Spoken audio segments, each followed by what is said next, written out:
Good morning, everybody. I know we haven't met I haven't met any of you guys in person. Welcome to So You Have a Buyer Lead, What's Next?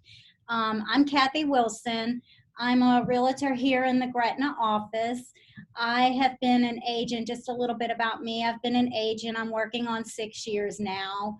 I am working on my third year with Keller Williams, so I was with another brokerage firm prior to coming here. And I made a good choice coming to Keller Williams. Technology, the learning, that's basically why I switched over. Plus, you know, the brokerage fees were a little less as well. So that being said, it's nice to meet everyone. I hope that one day we can actually meet in person one day. And thank you for joining.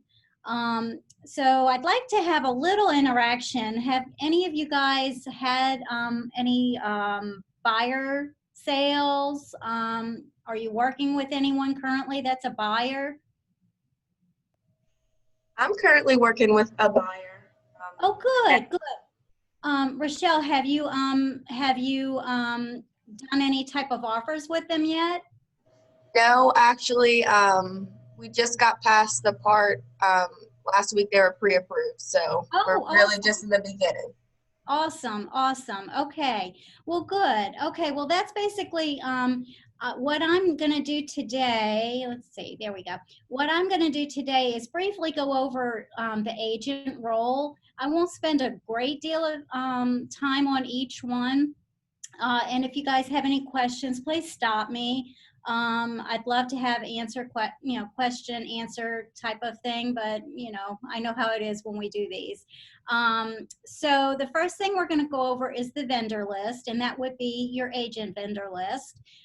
Then we'll go on to the buyer agreement. Command, I'm not going to go into big detail, but just to show you guys, in case you haven't done it, how to do put your contact for the buyer lead in Command and set up an opportunity for them. We'll go over pre-qualification, which, Rochelle, you've already done that with your client. Then after pre-qual, we'll get into, going over with your client their wants and needs on what they are looking for, location, that kind of thing. I'll broach onto the MLS search, scheduling appointments, writing the offer. And then that'll go into your negotiations and your disclosures.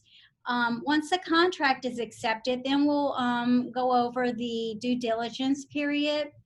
After that is when you actually would get the title company. You can already have that selected, but you want to go into, letting them know that it's good to go ahead and start on things.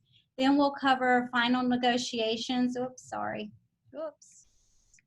guys. Final negotiations, following up with your vendors that you have on that particular deal, your final walkthrough, which that's a yay, yay, yay, and then your closing, where you actually get your commission check and your buyer gets their home and their keys. And then finally, we'll end off on the never-ending referrals, which kind of bounces back up to the command contact. Okay, so your vendor list. So let me ask you, Rochelle, did your buyer currently have a lender that they were using, or did you need to refer one to them?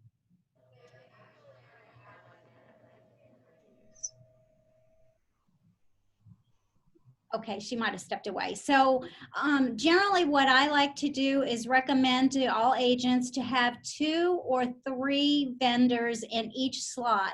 So as you can see, lender is the most important. I'm sorry. I'm sorry, I was talking. You just must have couldn't hear me. I'm sorry about that. My buyers actually already had a lender that they chose themselves. Okay, great. I hope it's someone that communicates well, with you, and that way y'all can have a good rapport. You may have already known them, so that's good. Sometimes the buyer will have their lender, but more cases than not, in my experience, they don't. So it's always good to have at least 2 or 3 lenders, inspectors, insurance company, And sometimes the lender themselves will go ahead and say, look, I've got an insurance guy that gives like awesome quotes. I'll use them. And then that kind of takes the weight off of you. I use a lender that does that, and it's fabulous. And then title company selection. So I usually have a couple in my pocket so that if the buyer does not have anything selected, you can give them the choices that you have. Always let them pick. But you can say, look, I've had good experience with all of these guys. So whichever one you feel more comfortable with, either one or, you know, any of the choices that I give you, they'll be good, you know, good people to work with. You know, they stay on top of things and you've had good experience with them. Any questions? Okay. Okay.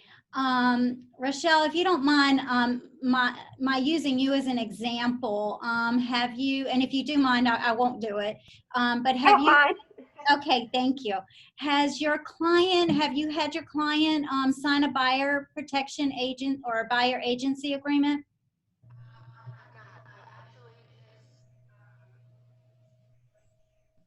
Bringing this up the other day. Uh-huh. But yeah, she needs to sign that now. Okay. Pre-qualified, and I said we can go ahead and get this. Yeah. So a lot of times this is a very important thing. Will it hold up in court? No. You know, does it? It just kind of helps them stay on track. Can they find another agent? Yes. However, this is a very important piece of paper if we ever get into the real bold, not the pivot, but the actual bold class, because in order for, you know, if you pay for the $800 bold class, in order, you can get reimbursement. Offices usually will tend to reimburse you once you get some contracts and they close. And on a buyer side, they do require this buyer agreement be signed.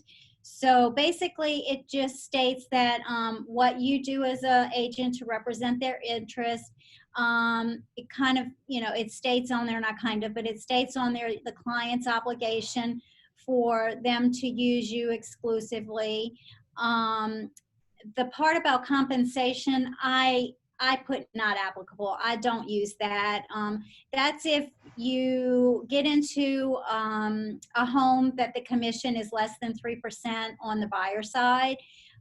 You could actually put, you know, that they would agree to pay the extra 0.5% at closing, or we could put it into your purchase agreement. However, I personally don't do that because if you put it into the agreement, it could possibly bump up on their closing costs and have it rolled into their mortgage, and that, you know, I just don't do it. So I usually put not applicable, but it is good to have them sign it. Then you sign it, and then you send it to Johnette via email, and electronically she, or, you know, the compliance office will sign off on it. So it's a good thing to have. I will say when we close, that is a requirement on, which I'll show you later, is a requirement on command in the DocuSign, you know, when we go to close. Now, if you don't get it signed, you just put a blank one in there and say, you know, your client didn't want to sign it, because sometimes they don't. Now, Rochelle and everyone, I will say, I typically don't have this signed right when I am working with a client. I do it when I'm sending off the offer. So I attach the buyer agreement, the customer information form, along with the offer and the disclosures, and I just have them sign it then. You know, usually at the time when I'm working with them, I've made such enough rapport with them that they like what they see and they like working with me, you know, so I feel comfortable. I haven't had anybody leave me, you know, with that, but it's all on how you want to do things. Okay. Any questions? Okay. Okay, so then we go on to, you have your lead, and let's just say it's someone that you haven't met yet. and they're not in your command. So you want to go ahead and put them into your command contacts. So what I did was I actually purchased something myself in Florida. So I'm going to use myself as an example. So what you do is you create your contact and you input all the information, and it comes up, you put their name, it'll ask for email, your phone number, and you guys might have already done this. But you do want to mark it as a lead, and you also want to click off that and put them into your sales pipeline. And then later into, when you close, you want to go into the about, and at the end, you can gather at the closing table, you can gather their birthday information and put it in here. And, the day that they actually closed on the house for home anniversary, and any other information that you want to put. But this way it's in command, and then you can set them up on the smart plans. So, you can send them an email, happy anniversary on your new home, that kind of thing. So once you have all that information in there, it'll be good, and that'll help you with your never-ending referrals with your client, because it'll keep you top of mind. Okay, so let's get back onto the contact. So once you have all your information in, we go over to an opportunity. I already created one, but if there wasn't one there to the right of command, it'll say create an opportunity. And so you click on that, and then it'll ask you some information to input. Let's see if I can do it. Let me minimize that a minute. Okay, so you see where it says create an opportunity? So you would do, it automatically pulls up your market center. It would be a buyer lead. That's your opportunity type. And I'm just going to keep it myself and as buyer. And then what'll happen is once you hit create, it'll form a little window like this. And then if you create that and open it up, this is where, okay, so the details are right here, the information that you have. And as you can see, it shows that I closed something, but that would not be there. It would just be blank. But if we go into documents, this is the screen that automatically will put you into DocuSign. So I'm going to hit go to transaction, and I'm going to need to log in. So give me just a second.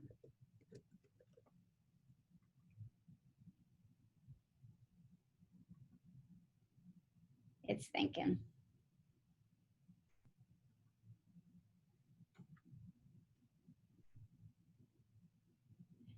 Okay, so here it opens up a room. Now, if it was a new client, a new lead for you, this would all be blank. And then what you would do is add from your computer, because you would download all your signed documents, or, if you're putting them in here, you can add the, blank forms. But then you would go ahead and add in the buyer agreement. You'd have that first, your customer service agreement, and you'd also put your purchase agreement and everything in there. So this was something I did out of state, so I'm going to have Florida stuff in here. But anyway, so that kind of gets you into where you need to be as far as command, which is very important. Now I'm going to go back to... Excuse me, Kathy? Yeah. Hi, I'm Kashana. Hi, Kashana. I wanted you to go over those. What were those 3 documents you said to add in? You said the buyer agreement. The buyer agreement, and then there's also, and I'm sorry I didn't put it on my slide, the customer information. Okay. Yeah, I'll show you when I get in. Just remind me when we get into Matrix, and I'll show you where you can find those forms. The agency agreement, the buyer agreement, that's a Keller Williams form. So that's not on the NOMAR forms. But we have all of that. Do you know where the binder is with all our forms in the office? No, I'm fresh. I'm Okay. very fresh. Okay. Well, welcome. I'm glad. I'm glad. We've got some new agents. Oh yeah, I just passed the test Saturday, so I'm very fresh. Well, congratulations. Yes, thank Um, you.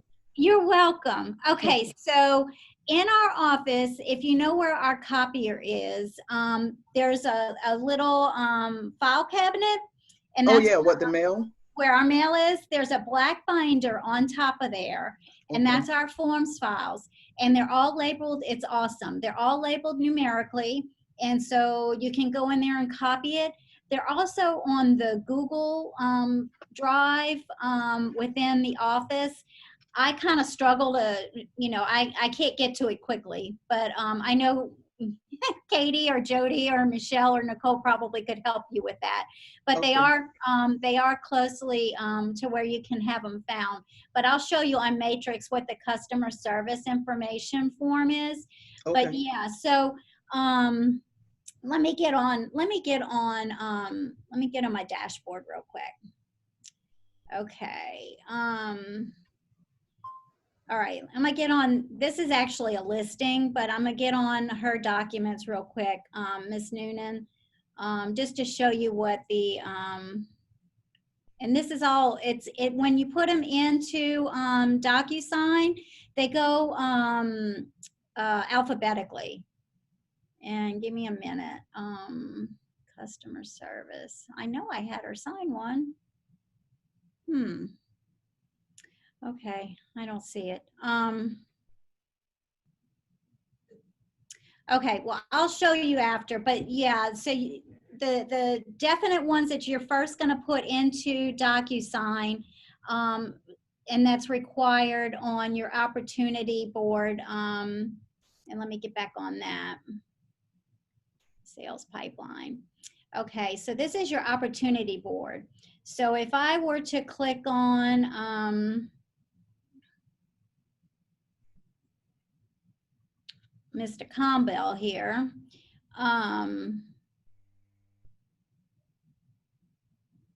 give me a minute, let me get back into it.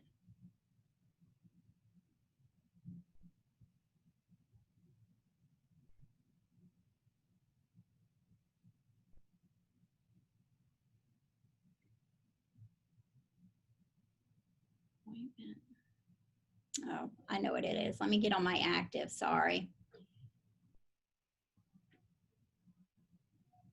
Okay, documents. So you go into documents, and when we close with, when you actually have your closing, these are the things that are going to be required that you upload.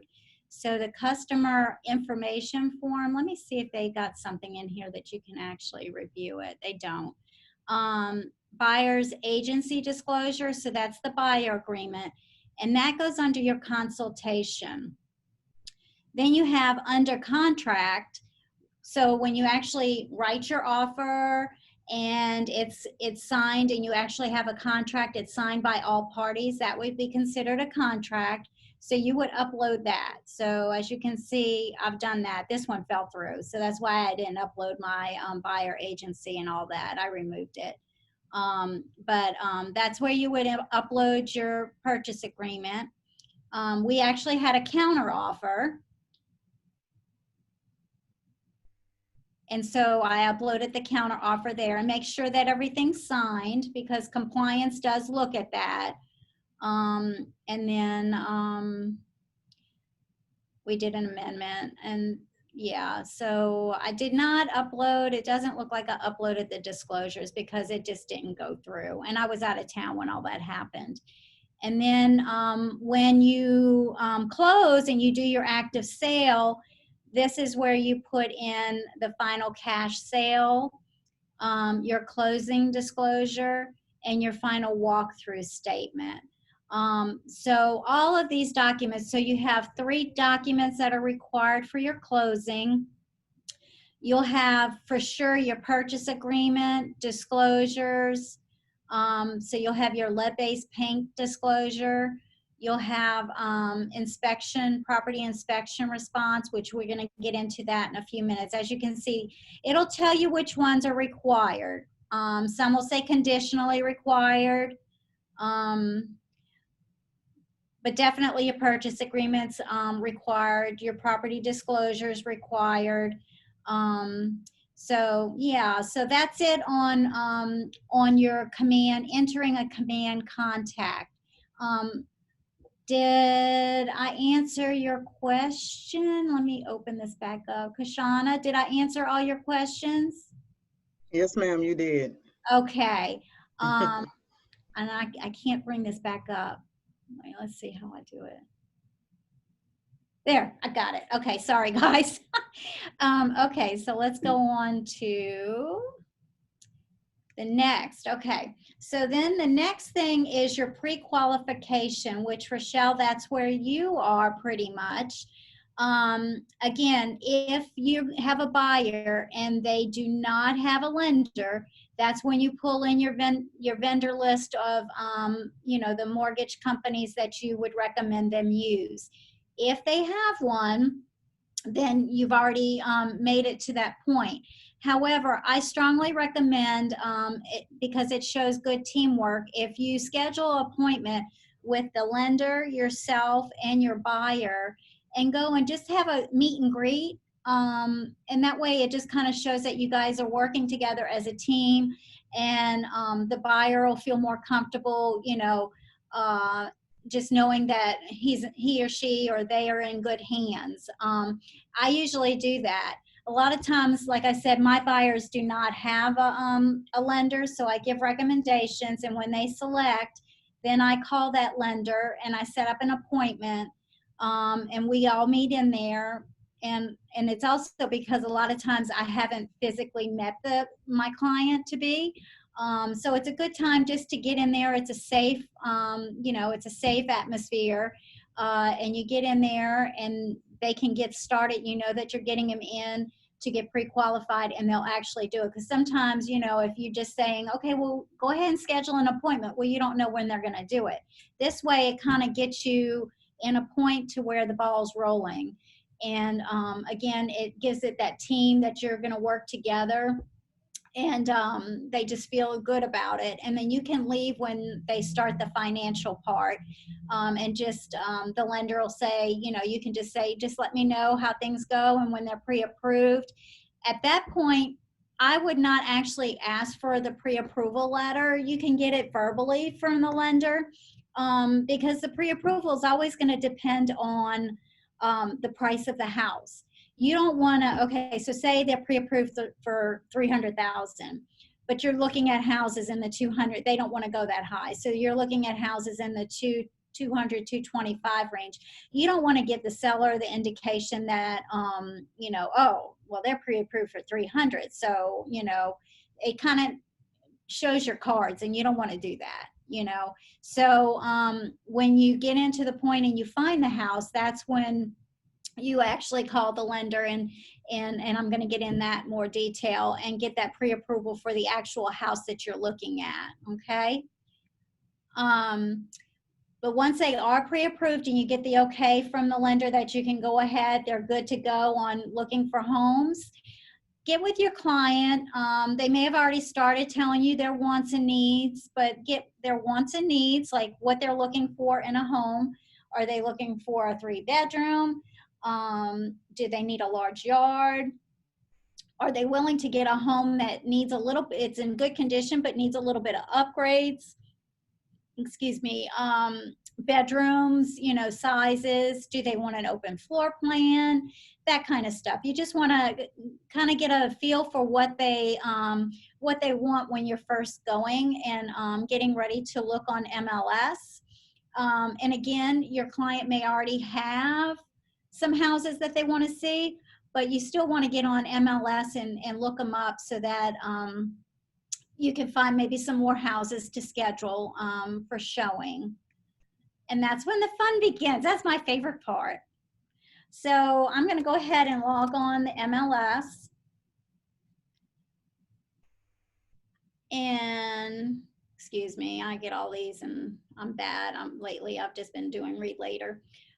Okay, so I know maybe a couple of you, Ruth, you've probably done this before. Ashley and Rochelle, I'm not sure if you've actually done the searches yet on there. Cassandra, I know you're new on this. So we get on and we run a search, and you want to look for residential. Obviously, if you're looking for something else, but we're on the buyers. So we'll go ahead and do residential, and then I do quick. And I'm just going to pull up a zip code real quick. So I'm going to use Gretna.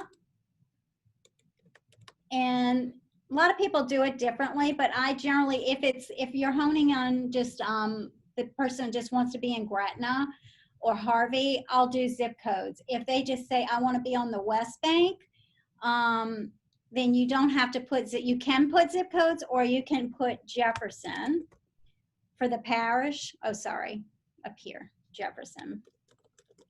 The thing with pulling up the parish, if you select Jefferson, that's going to give you East Bank and West Bank. So if they say, I just want to be on the West Bank, it might be easier to either use different cities, Gretna, Harvey, Westwego, or you can put in all the zip codes. Just to keep it simple, I'm going to just use the 2 Gretna zip codes, Old Gretna, and then the Tarrytown zip code. I don't want, all I want is the active. The pending continue to show means that it's under contract already, but they're not taking it off the market in case it falls through. I will say that once this happens, a lot of people don't show them.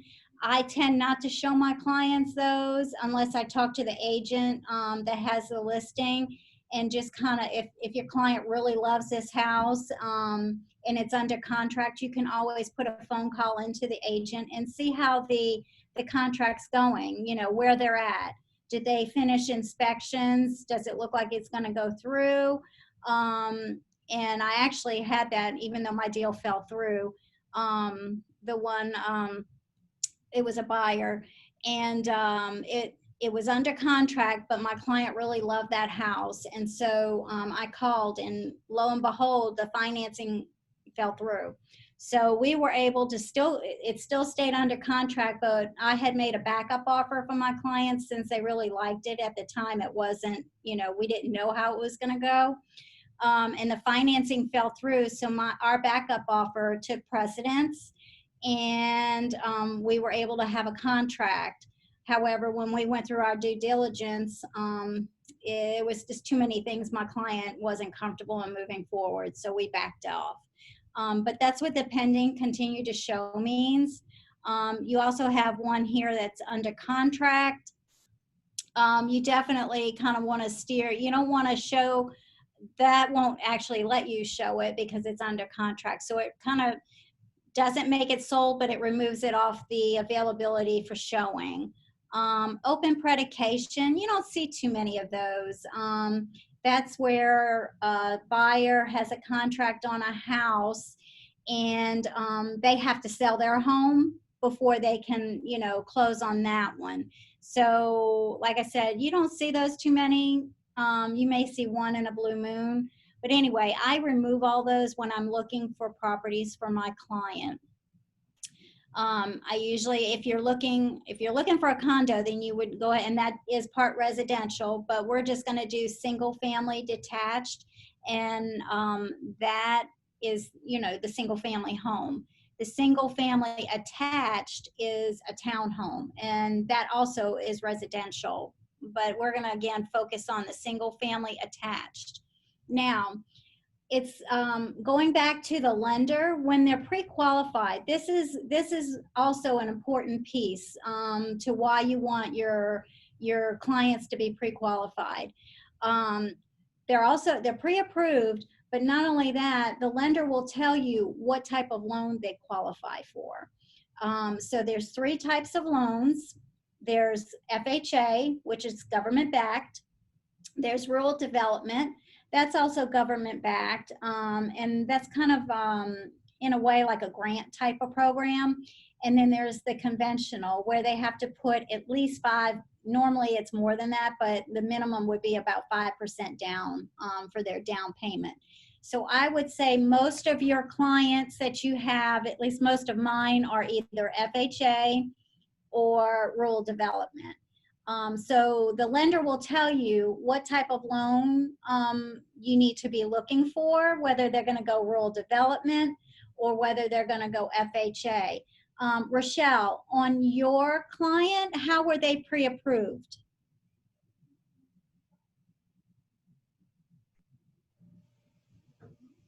She actually just sent me to my email last night. So I haven't actually even looked at it just yet. Oh, okay. Okay. Well, they're probably, unless they're putting, if your clients told you they're putting down a big chunk of money, you know, for down payment, they're probably going to go FHA or rural development. Okay. The FHA, they have to put at least 3.5% down as a down payment.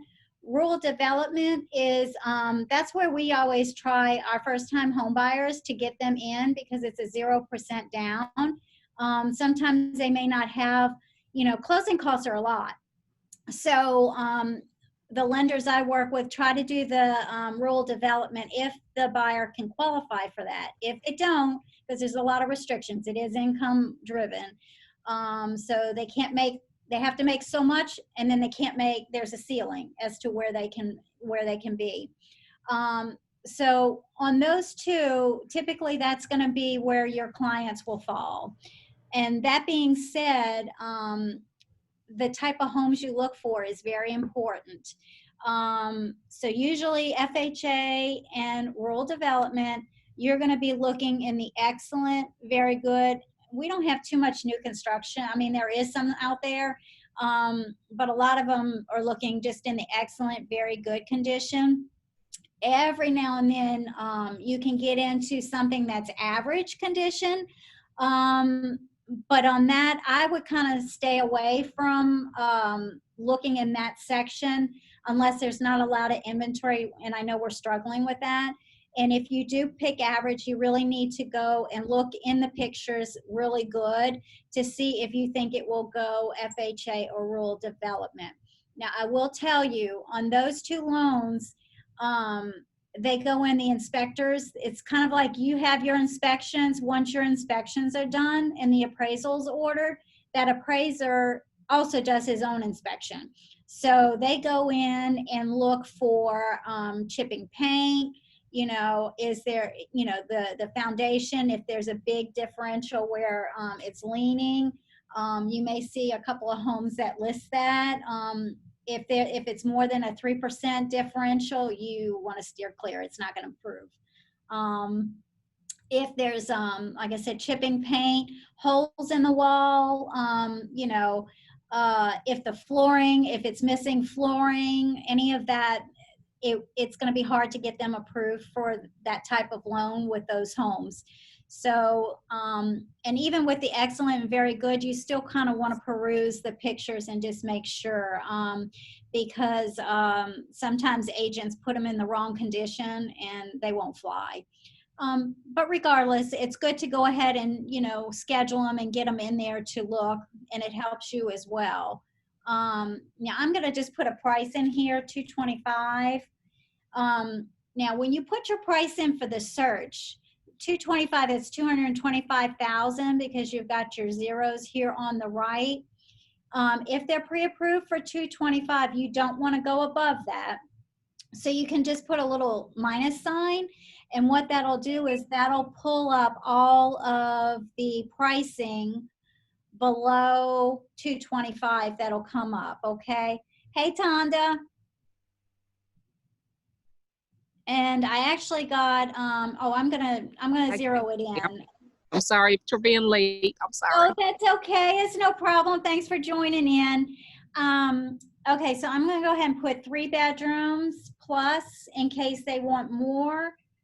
And then I'll fill in two baths. Usually with a 3 bedroom, you may have a 1 bath, but most people want 2, especially if they have children. So we'll do 2 and 2 plus. That means anything that comes up that's available that has 3 or more bedrooms, and the same with the baths, 2 or more, it will come up. And then let's just say they want something bigger than 1,500 square living on the inside. and the plus means it'll go 1,500 or above, okay? And 3 matches came up. So what I like to do when I get these 3 is I like to pull up the map, and it shows where they're located. So again, you've already talked to your client about their wants and needs on location. So they said they want to be in Gretna, didn't matter where in Gretna. So you could theoretically show them these 3 homes. Now, an important thing when you're looking at this that plays a big, big part on pre-qualification is flood zone. I strive to find all my clients. It's kind of hard sometimes, but I really strive to find X flood zone. If you get something that is in a flood zone, and I'm going to pull that up in a minute and show you, it could impact their mortgage note if they're required to have flood insurance on their mortgage. So you got to be cognizant of that. And I'll send this link in case nobody has it. I use, this is a more reliable, I would say it's not 100%, but just for searching purposes, it will help you. And I pull up it's called the Geo Portal, and it's part of the Jefferson Parish website. And you just click on the map. And as you can see, it's got a bunch of stuff. So what I do here is I click on search, and I'm gonna pull up Holyoke, okay? So that's this one. I kind of did a little homework before I did this. And I've actually showed this property, FYI. It's a cute property. It needs a little upgrades. It's been on the market for a minute. So we're gonna say 732 Holyoke. Okay, so I'm going to go ahead and put that into my search engine for GeoPortal. So it's Holyoke. And you let it pull up and populate, and you select what's there. And it was 732. If you just key it in here, it's not going to work. You have to let the system populate and hit execute, and then hit search. And what it does is it pulls up the map. Now, this one, luckily enough, is X flood zone. The way I can see it flat off is there's no pink right here, okay? It's clear. So that's awesome. If it was in a flood zone, if you can look where my cursor is over to the left, the AE -3, if it were in a flood zone, it'd be pink, and it would have AE -3 if it were -3 in the flood zone. But to verify and kind of just see, if you click on this more, it'll pull up the zip code, and it'll pull up what it used to be. It's always, actually, since 1995, it was an X flood zone. Terrytown, I will say, location is very important because you could go a block away. Now, as you can see here, this is all X, but further down, it could be in a flood zone. And that would definitely impact their notes. So if it were an AE -3, that's when the insurance guy comes in that you need for quotes. So he would actually verify it for us, okay? So when you find a home, a specific home that they want to write an offer on, the insurance guy, either you have to get with the insurance guy, or the lender will, and get quotes for flood homeowners, so that we kind of get a price on, and it'll be on the asking price, okay? And just tell them what it's listed for, give them the location, and they pull it up and they say, oh, well, it shows X flood zone, but it's actually in a flood zone. And I had that happen to me once. So it kind of skewed things a little bit. My clients were still able to purchase the property, but it did make their note higher. But he'll verify if it's X flood zone. If it is a flood zone, and say the insurance is $900, well, that adds into their closing costs and prepaids, which ultimately adds into their mortgage payment at closing, and what their monthly note's going to be. So it's just, you just got to be real careful. And that's why it's real important that you work with vendors that can kind of communicate all of this information to you so that you're doing the best job for your client. Okay. Does anybody have any questions on this? Okay. Let me get out of that. Okay. So, so we find the home. Let me get back on Matrix.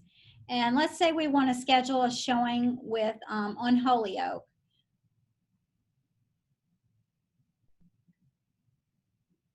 Oh, this one, okay, so this is a good example. So most of the time you can schedule on showing time, but sometimes you actually have to call the agent and schedule the appointment. And this one you do.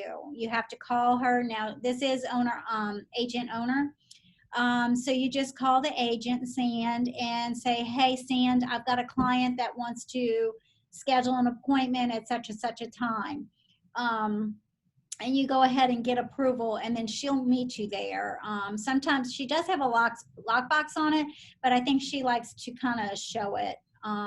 You know, she was there when I showed it. Now, if you wanted to, say you wanted to schedule 3 of them, and what I try to do is when I schedule my appointments, I try to line them up so we're kind of going, you know, route of a map or something. So you're not like going from A to C to B, that kind of thing. So say we want to schedule all these. Okay. This one's on showing time. So I'm going to go ahead and click on showing time.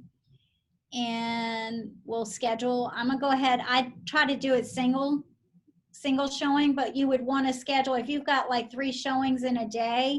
You want to book them. I usually do like, depending on how far they are apart, maybe an hour, 30 minutes in between. It's usually 30 minutes.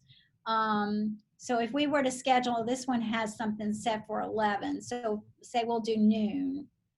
Now you can see here, this is on Hamilton Road. This is a go and show. This means the house is most likely vacant. I didn't look at the pictures, but it's most likely vacant. And it instantly confirms that you can go and show it, okay? Most times, if it's not a go and show, it's it needs to be confirmed with the listing agent. And it'll just kind of say you requested it. And then it'll email you or text you that you've been confirmed, okay? Let me get on, I want to show you something on, I'm going to get on mine just a minute.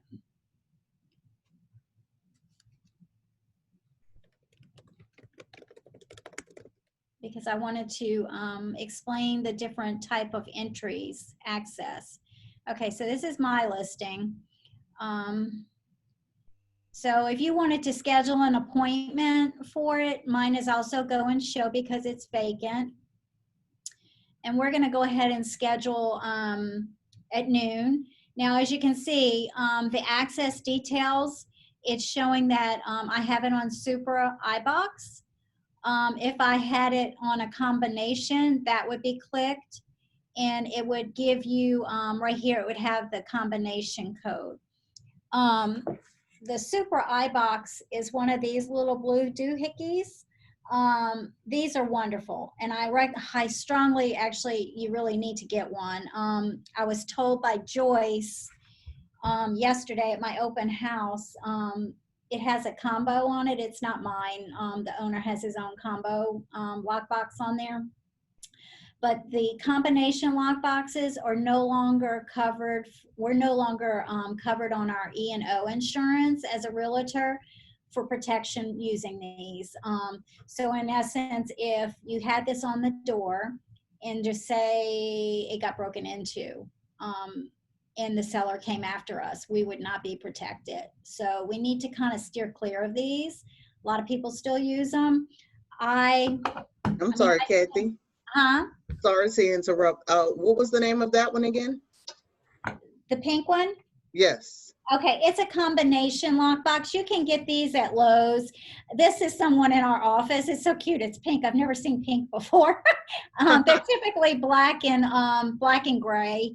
And you key in the combo and then you pull it down and it opens up and the key is in here.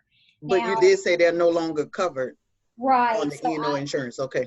Right. So I don't recommend if that's on the listing side. So if you get a listing, I strongly recommend not to use these. Okay. These cost about $100, so they're expensive. Being new, I would just strongly recommend getting one so you have one. Okay.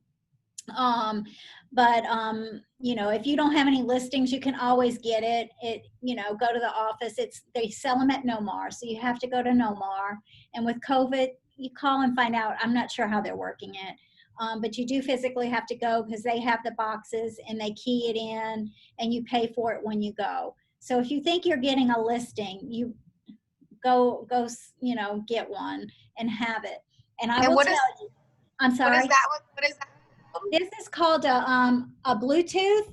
And if you look on the screen, it's keyed in as a Supra iBox. So what happens is you use your phone, hang on just a minute, to open it up. Let me get on my app real quick. So when you go to the house, your buyer's agent, so you go to the house and you pull up your app here, and it says where the little key picture, I don't know if you guys can see it, where the little key picture is, that's where you push it, and it'll ask you to enter your code. And Nomar, when you go to Nomar, they'll, if you haven't gotten this yet, you need to call them and get this. You download the app onto your phone, but Nomar has to give you access to it. And it's actually by Supra, but Nomar kind of schedules it. So you need this. It's very important that you have this and that you have the code so that if you go to any showings that have this kind of box, you can get in and unlock the door and get in and show it. I had a little faux pas last year. It was kind of funny. I was so embarrassed. I had gotten a new phone. My phone died. It broke, and I went and got a new phone. I didn't even remember that I needed to get with Nomar to have them reissue so I could get in with my new phone. It would not let me in. I was so embarrassed. It worked out. I closed with the guy. He was real easygoing. And it was all fine and good. But I had to get with Nomar, and it was a weekend, so I had to wait until Monday to get in there. Now that could be an issue if with inventory low, and the house, it's a hot commodity area. Gretna's real hot, Morero's real hot, and you can't get in. You may lose out on a house that they may really have wanted to make an offer on. So so it's real important that you get that on your phone, and if you do get any listings, to use this. I had, I know it's not on the buyer end, but I did have an issue with one of my listings, and thank God I had that iBox on my listing. So it was a condo. I was under contract, and the buyer's agent, I was leaving to go out of town to visit my daughter. So we were en route, and she called me the evening before I was due to leave and said, "Hey, my client's coming into town. He wants to do his inspection and, kind of do a walkthrough." And I'm like, "I'm going out of town. I don't know if that's a good idea." "Well, we'll just be in and out." I'm like, "Okay, well, don't turn the water on. If you turn the water on, please make sure you turn it off." Guess what happened? It flooded. I get a call when I landed to Florida, and I had several calls, and I didn't know what was going on. I'm like, "What the heck?" And they said, "Yeah, this is so-and-so. The condo," it was the condo manager. She said that the condo flooded. I'm like, "What?" So lo and behold, the agent went over there, and I had proof that she logged in because it shows a history of who goes in and who goes out. It logs in, and it'll tell you the last time that somebody went in and out. So at least I had that. It wound up being okay, but the poor owner didn't have insurance, And at first they thought it was a busted pipe, and it turned out that the tub overflowed, and they left the water running, and it overflowed, and it was a 2-story townhome condo, and the water went all the way down, holes, and it was a mess. It was a mess. Luckily, I was okay. I mean, they didn't come after me, but the condo association just flipped and was like horrible with me. So long story short, these will protect you, okay? So just make sure you try to get one. And if you haven't done it already on your phone, get with Nomar on that. Kathy, Yeah. this is Ruth. Is the black box not working anymore? You have to have the app on your phone because I still have the black box. Oh, now you can do the black box. Yes, I'm sorry. Okay. That is an option if you don't want to have it on your phone. And I've heard people say that sometimes that doesn't work. So that is an option. Now, Ruth, how does that work? Because I don't remember. You pointed to that that little screen that's on the iBox, and you just put in your 4-digit code that you assigned while you was at No More, and it just drops the key. It drops. Okay. I guess it would work no different than the phone. Okay, yeah, except I guess it's if you have an issue with your phone, your little black box will work. Now, do they still charge you a fee for that every month? No, but see, I think the phone charges a fee. Yeah, it's like $14 a month. So the black box is free? Yes, I don't pay a monthly fee for that. Okay, all right, so that's good to know, guys. I think I just wound up doing it on my phone because that's one less thing I had to worry about carrying around. So if you guys haven't done that, then check into the black box and see what works best for you guys, you know. I guess you wouldn't have had the issue I had when I changed phones. So anyway, any more questions? Yes, what's the range on the black box? How much does that cost? I know you said the super iBox is around $100 or so. It's been so long since I had it. I don't remember if it's a fee with the black box, but No More will let you know. If they just mention the phone to you, then I would mention about the black box to see, because they're probably trying to drive people to the phone and away from the black box. Of course. Yeah, of course. Yeah. I would ask. Okay, so there's 2 different costs. So this is when you're a listing agent, and this is about $100, okay? And it's been a while since I've bought them. So usually what I did is every time I'd have a closing, if it was not a lease closing, because you don't make a whole lot of income on those, but if you have like an actual active sale closing, I would buy one. And that way you have a little bit of inventory and it's not hitting you where it's out of your pocket, you know? So that's on the listing side. The phone part is like $14 a month that you pay, and you don't have the little black box. If you get the little black box, like Ruth said, there may be a fee for the box itself, but you won't be charged $14 a month. So weigh it out and see what works best for you. And again, Ruth, you said you got it at No More, right? Yes, you get it the same time you purchase the super key. But like I said, it's been years, so they might not even still sell a black box.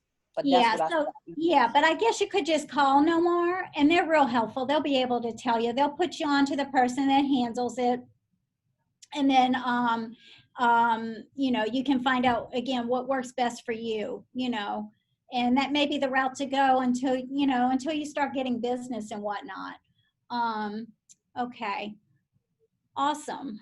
Thank you for that, Ruth. I kind of forgot about those black boxes. You're welcome. Okay. Let's go on. Okay. So you've scheduled your showings and you're touring. Your buyers loved everything you showed, but there was one in particular that they really liked, and they decided, I want to make an offer. Sorry, there's my little bold law. If it's not on my schedule, it doesn't exist, and I can't get rid of it. Sorry, guys. Okay.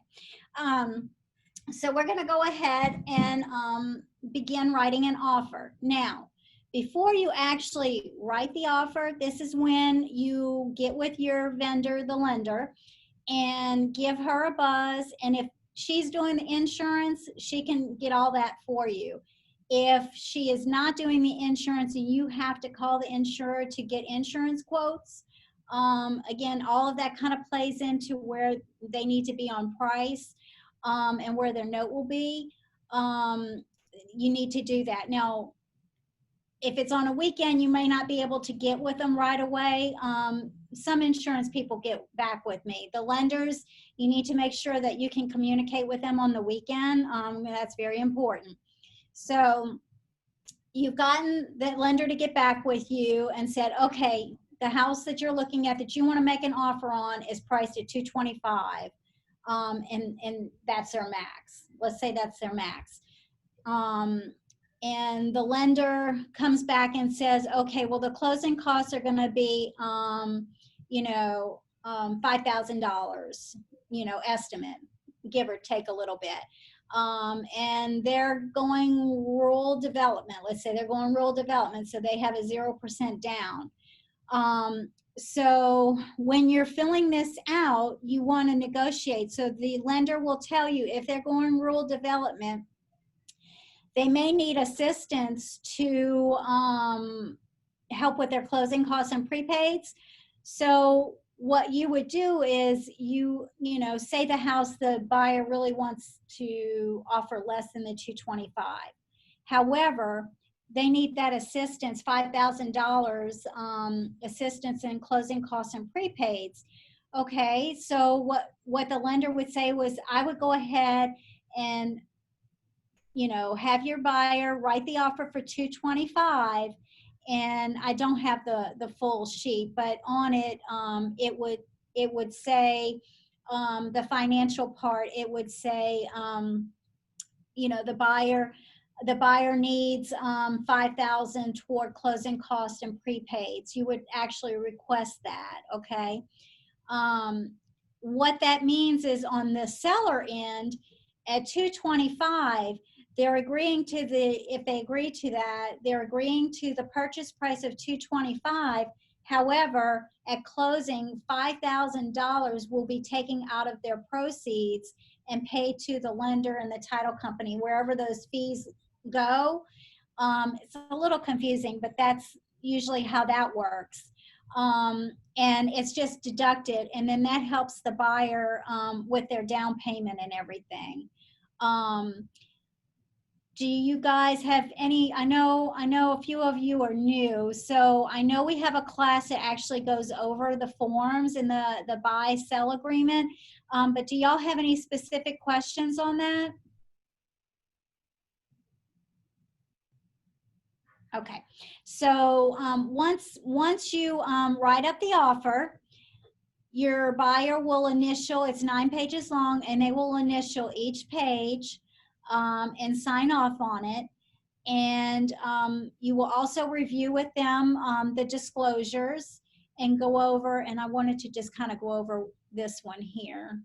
This is on my listing. I'm gonna pull up Mary's disclosure so you can see it. Okay, so say this was the house you were making the offer on. You write the address. She's elderly, so we couldn't do the online. So we went ahead, I wrote it out. This part right here, the exemption, the only time the seller, and they have to fit into a certain category, the only time they would be exempt on telling what they know and what they don't know in the house is it could be a succession property, or they may have bought it at a tax sale or something, or an auction or foreclosure. So anyway, Mary said that she's lived in the house for 25 years, so she signed that she was not exempt. So she put all the information that she knew on the house. So she put the length that she's lived there, the lot size. She is in an ex-flood zone. However, with Katrina, she had some damage done, okay? So she needed to list that. Even though she made the repairs, it asked if she ever had any type of flooding. See where it says, during the time the seller owned the property, was there any flooding, water intrusion, any of that? And she answered yes. So these are very important for your buyer to know.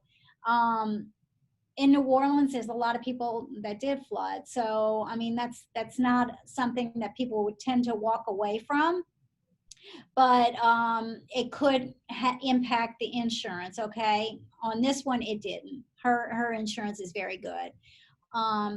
So also on the insurance, let me add this. So, you know, on car insurance follows the vehicles that you buy. So if you buy one car and you insure that vehicle, and then you trade it in and get another, your insurance just covers the vehicle that you have. Whereas a house, the homeowner's insurance follows the house. It does not. So when the seller leaves, it doesn't matter. If Mary had filed a claim on her home during Katrina, and she had gotten money from, you know, the insurance company, that could impact your insurance premium, and it could be high, even if it's in an ex-flood zone. So again, that's why it's very important that you have, you know, insurance people that, I'm you know, sorry, Kathy. yeah, Can you repeat that one more time about the insurance? sure. So the insurance on a house follows the house, not the person. So Mary is selling her house, and she actually bought a new house, okay? So she got insurance on that other house she bought, and she still has this one insured. However, when the buyer is interested in this home and makes an offer, whatever claims, if Mary had filed any claims of damage to the property and used her homeowners or her flood insurance, any of that, that is kept record on that house. It will not go away. Okay, even if it's 20 years ago, it stays with that house. And that can impact the amount of money, your insurance premium on what it is. Now, I will tell you, she didn't do it, so her insurance premium is good. You know, I think it's like $1,600 a year or something. And again, your insurance policy depends on the purchase price as well. Okay, so when you get a quote, your insurance guy is going to ask you what the purchase price is, and he'll base it off of that, or what you're offering. Okay, and he'll base the premium off of that. But again, if there were claims, it will make it more costly for the individual. So all of that plays a role into if your buyer can afford that house. So if the insurance is out the wazoo and they have flood insurance, they may not be able to afford that house at the 220 because it's going to make their mortgage payment higher. So that's when all that, that's why it's so important that you have that teamwork with, you know, the people that you're working with, the lender, the insurance company, and everything, so that they can kind of communicate where the cost is, so that, you know, we're sure to get them in, you know, so that the financing doesn't fall through. I mean, that's the biggest thing. So you just got to look at all that. And if you're prepared ahead of time, you won't set your client up to fail, you know. And I'm just, you know, I'm there. That's my biggest, and we're all like that. You know, we all want to serve our clients right. And just being new, you need to make sure, you know, that you take everything into account, you know, insurance, title fees, you know, the closing costs and prepaid. So, you know, you don't have to actually figure that out. You just give it to the lender, and she can do the numbers and say, okay, well, that's not going to work. Their note's going to be more than what they can afford. So unfortunately, their bubble will be busted, that they may not be able to get that home. But at least now you know, okay, well, I can't find them anything, you know, that's had a policy, you know, where they've claimed damage on their policy. So if you see that the home was like this one had flooded during Katrina, you might want to call the agent and see the selling agent, the listing agent, and see what their policy, their insurance premium is on the outset before maybe you go look at it. I kind of peruse these before I go look. But let me tell you, when you get busy, I used to do it a lot when I was first starting out, which is a good learning tool. But when you get busy, you kind of don't always have time to look at every one. And it's better to go look at the house too and check it out, you know? Okay, so anyway, you review all of this and you go ahead and you write your offer up, get it signed, you send it over to the listing agent with your pre-approval that you've obtained, and that's when the lender will send it for whatever amount you decide you're going to write the loan, you know, the purchase offer for, and you submit it to the listing agent. On our agreement to buy or sell, it's toward the end, the expiration of the contract, I generally do 24-hour to give them 24 hours to respond and counter or accept. Okay, if you give them more, you may lose out. Again, because inventory is so low. So I usually do 24 hours.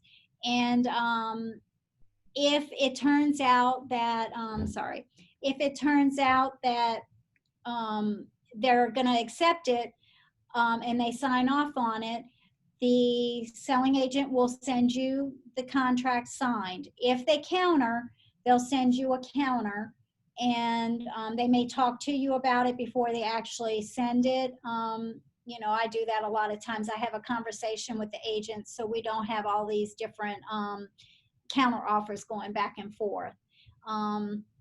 So anyway, once you come to an agreement and you have the signed contract, then that's when your due diligence will start. So say we had an accepted contract, the seller signed off, your buyer obviously signed off, so you have a written signed contract, and it was dated yesterday. Your due diligence starts the next calendar day. So today would start day 1. In your agreement to buy and sell, it asks you how many calendar days you want for your due diligence. As a rule of thumb, I do 14 days. Due diligence period is calendar days, and it does take on the weekend and holidays. It does count those. So 14 days gives you pretty much, 10 working days, give or take, if there's a holiday and they're closed, but it gives you 10 days. And the reason why I do that, and I typically don't have the the listing agent countering back and lowering it. Every now and then you may.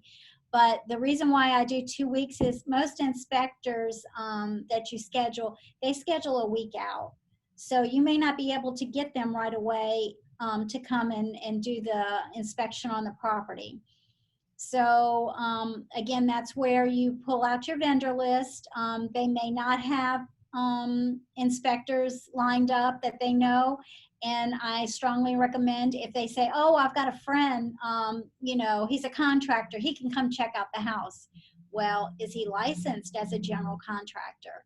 If he's not licensed, that won't hold up if there's something found down the road. Okay, so it's good to use contractors that are actually licensed to do home inspections. Okay. And we have a list of them here. And again, like I said, pick ones that you know that communicate, you trust. Kashana, I know you're new, so you might want to talk to different agents and find out what home inspectors they use and they like. There's different fees that are charged. There's just different things, and you want to try to have in your network of vendors ones that won't break a deal. If they are too nitpicky and they find every little thing, it's going to scare your buyer away. But they all do a good job. They're all supposed to do a good job, but there's some that are more nitpicky. There's a rusted nail. Buyers get scared when they see all this stuff going wrong, because when you do your inspections, that's what they're hired to do, is find things that are wrong. So there are going to be things that are wrong that are going to come up. However, you don't want to scare them out the wazoo so that they don't want to buy a house, So you got to find a happy medium. And so when your inspections are done, it usually takes about 2 hours, hour and a half, depending on the size of the home, on how that's going to play out as the length of time. Now, on your inspectors, when you do your home inspection, some inspectors do the whole kabod, kip and caboodle, meaning the general inspection of the home, the termite inspection, and the video pipe plumbing. If they don't, you need to check with them, and you definitely need your general inspection and a termite termite inspection. Video pipe plumbing, the general inspector will check the house as a general rule on the inside, just to make sure the water's running, there's no leaks, that kind of thing, flushing the toilet. But as far as any pipe breaks or clogs or anything, they don't do that.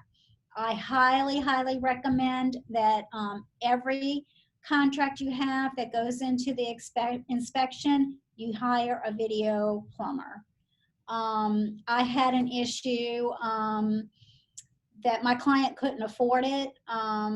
She was buying something for her daughter, and she was just trying to cut costs, and she could not afford the video plumbing. And this was right after I started with Keller Williams. And so I was like, okay, well, we'll see what happens we'll wait and see what happens with the general inspection. So she didn't do it. Everything came out okay. I mean, there were a few issues that were fixed. Well, about maybe 3 weeks after she moved in, one of the pipes busted. Now, it could have busted any time, and it may have not, it may not have shown up on the video pipe. However, one of the pipes busted. And at that point, she's like, I should have spent the money and did it. So from then on out, I do not give my client an option. I said, you really have to have that done. It'll show if there's any breaks in the line. And what it does is it puts a little video camera down. Generally, they go up on the roof, or they do a clean out.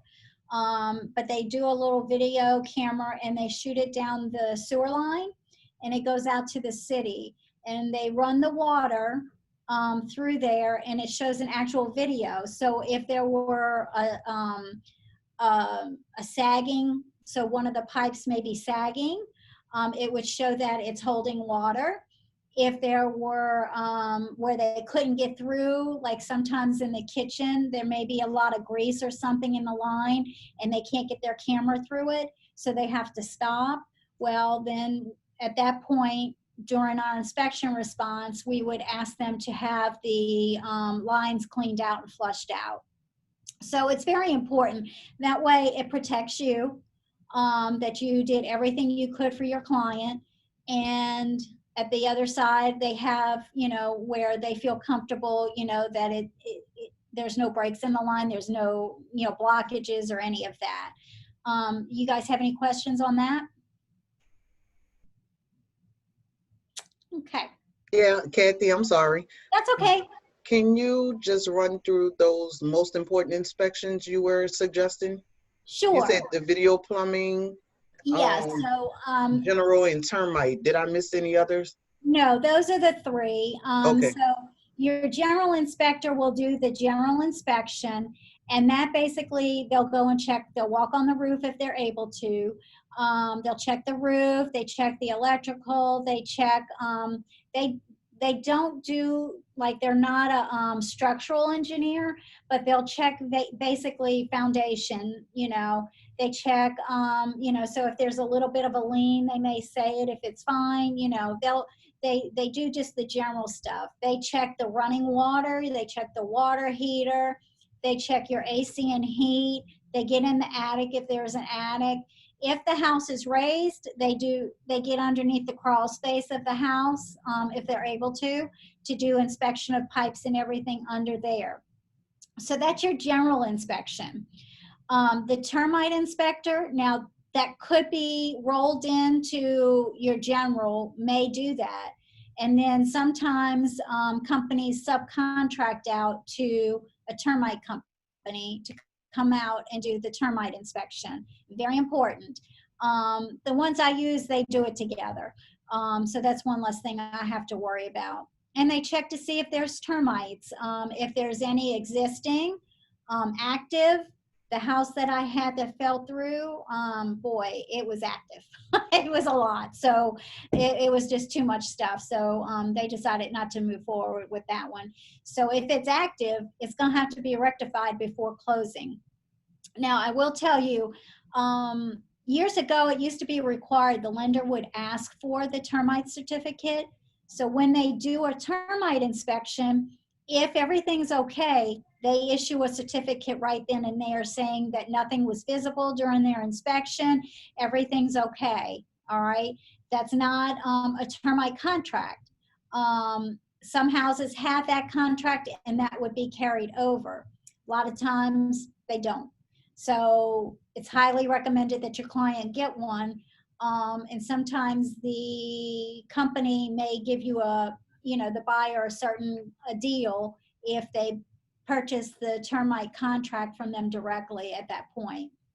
But regardless, you want to make sure that there's no active termites.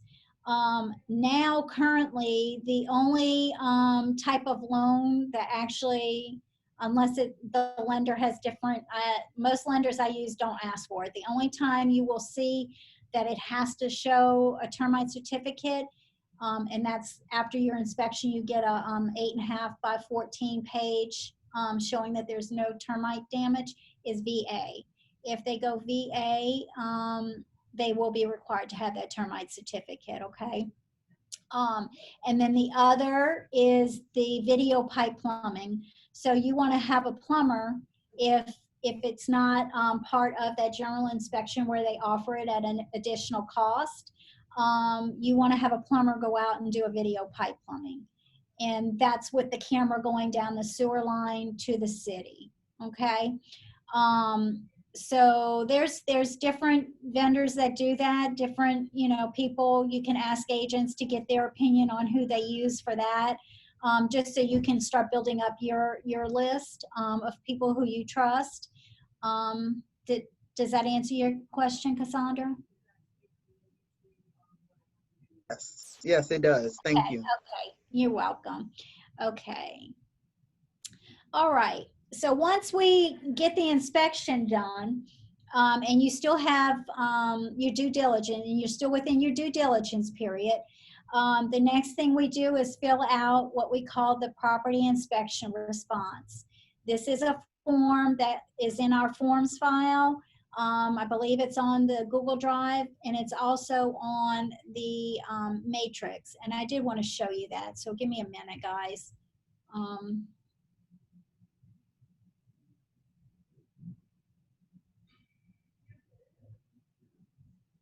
Okay, so if you're on Jezrin and you see the external links, you drop down after the COVID-19 updates and the remind, it's Instanet transaction.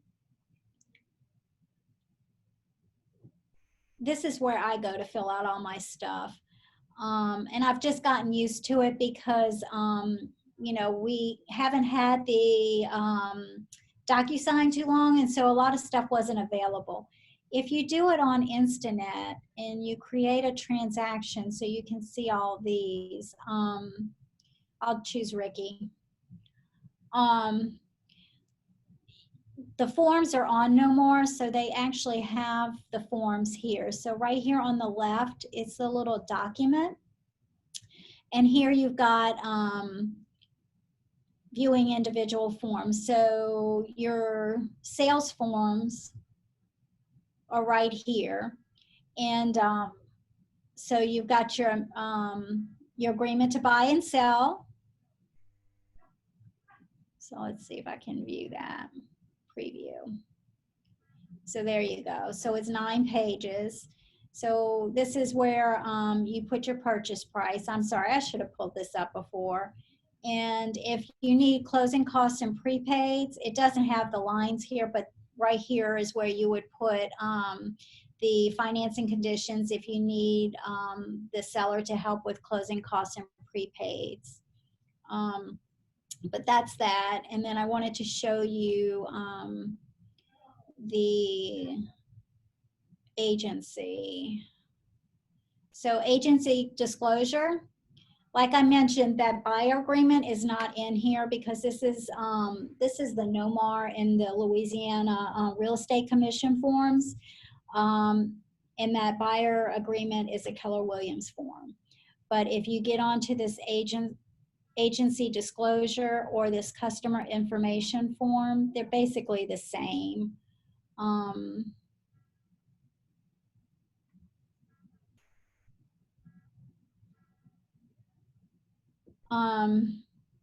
So this is the agency agreement.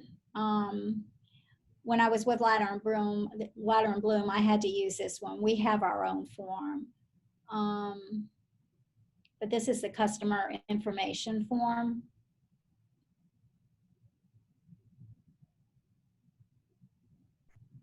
See, so it basically says the same thing as that little pamphlet on what we do and protect ourselves and dual agency. It explains everything. And so this is what you need to have your clients sign, okay?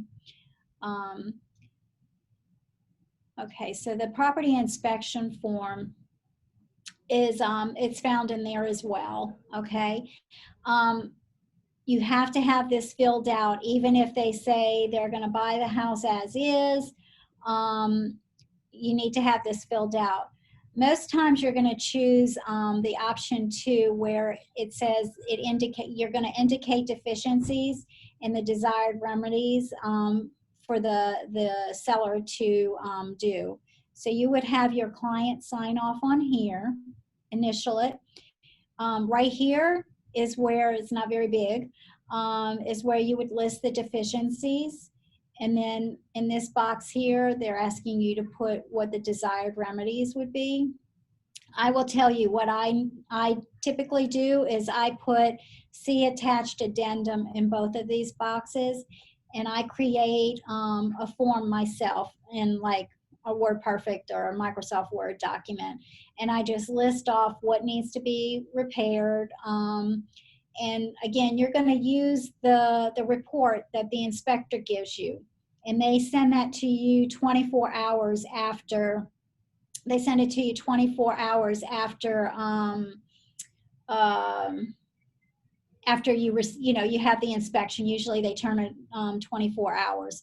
So you have that filled out, and then you have your client sign off on it, and then you submit it to the agent and the listing agent, and you also attach the actual inspection report so that they have something to go by.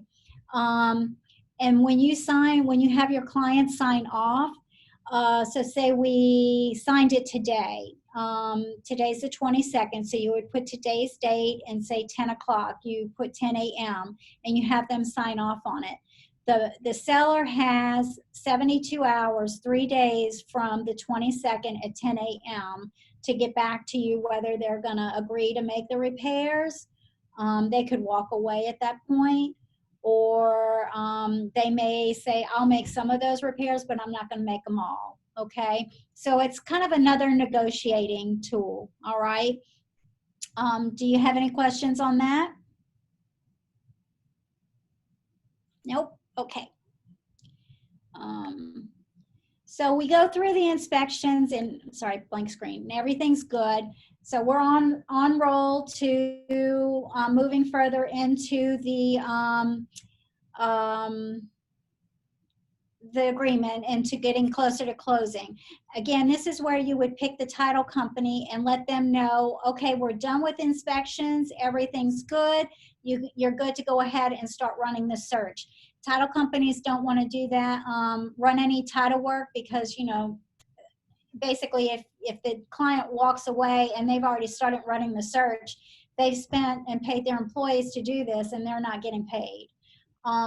So now they wait until after inspections to go ahead and use the title company to let the title company know that they can go ahead and start running their search, okay?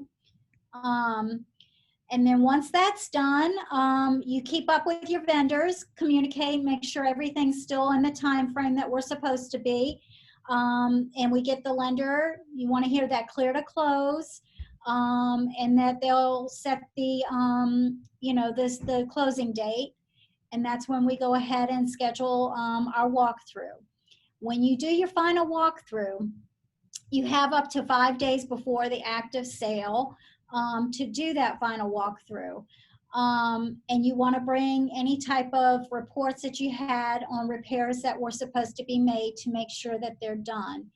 I typically do not do it 5 days before. I wait until active sale date, or if the closing is going to be, say, 9 o'clock in the morning, then I may do it the evening of. Right now we're in hurricane season. So, act of God, bad rain, tornado, we could have anything happen. So you don't want to go 5 days before and then there's a bad storm day 3 before closing and you've already done your walkthrough.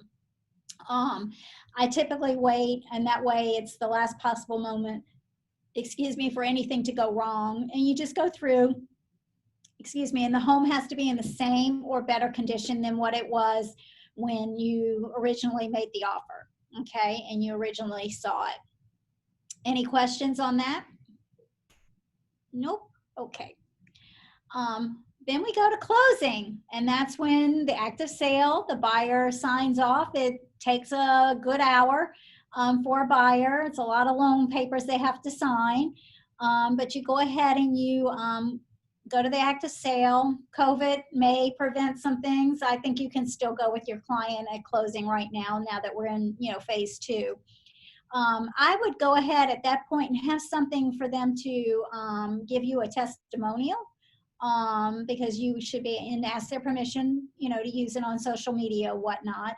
And you could just put their initial and first name or whatever. But have that so that you build your repertoire to give you, good feedback, and you can use it for your marketing purposes. As I mentioned at the end, this is where when we were inserting all the information in the command contact, you want to make sure that you gather the anniversary date of when they purchased the house. You can also get their married anniversary date, but anything that is important, for you to kind of reach out to them, give you a reason for keeping in contact with them. And just to reiterate, that is in the contacts. And I'll pull myself up. And if you get into just on the contact part and you go into edit, add more information, the about is where all of that you can put in, like their birthdays, the home anniversary. And then what you can do at that point when you've closed is set them up on a smart plan. And let me show you where that's located. So if you look at your screen, you'd add to a smart plan. And hang on, I gotta minimize you guys. So you add the contact to a smart plan. So you could do my home anniversary. You could do that. I typically do, I'm starting to set them up now, my buyers on my long-term, and all my clients on long-term nurture. And what that does is it puts you into, we'll do that. It's supposed to have 3 touches and 8 steps, but it's not showing me.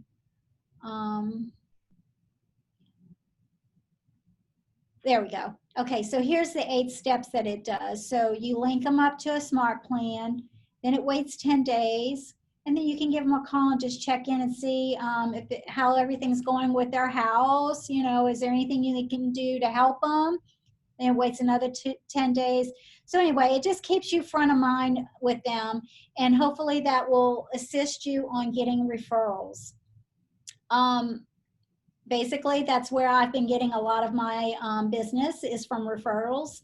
It's slowed down a little bit because of COVID. A lot of my clients do they're subcontractors, and some of them lost their jobs or they got laid off for a little bit. So those are on my buyer end. But yeah, so that's it. You guys have any questions? Sorry, we went a little over. I apologize. No, thank you, Kathy. That was very informative. Exactly you're- what I needed starting out. Oh, you're welcome. Oh, Thank you, Ashley, I hear a little baby. Yes. Thank you, Kathy. You're Thank welcome. you so much. You're welcome. So listen, guys, I want to let you know where I am office-wise. So I'm trying to come in. I may not be here every day, but I am trying to come in a lot now that, you know, we're kind of, the office is opened. I've moved my office, so I'm in that office where there's 7 desks, and I've got the back office because I wanted a window view. So I got the back desk. So if you have any questions, just look for me. I'm here to help. Call me, text me, message me if you have any questions. I'll be more than happy to help you guys, okay? Thank you so much for attending, and I appreciate it. Y'all have a Thank blessed you. day. Thank you. You too. Bye-bye. Bye-bye.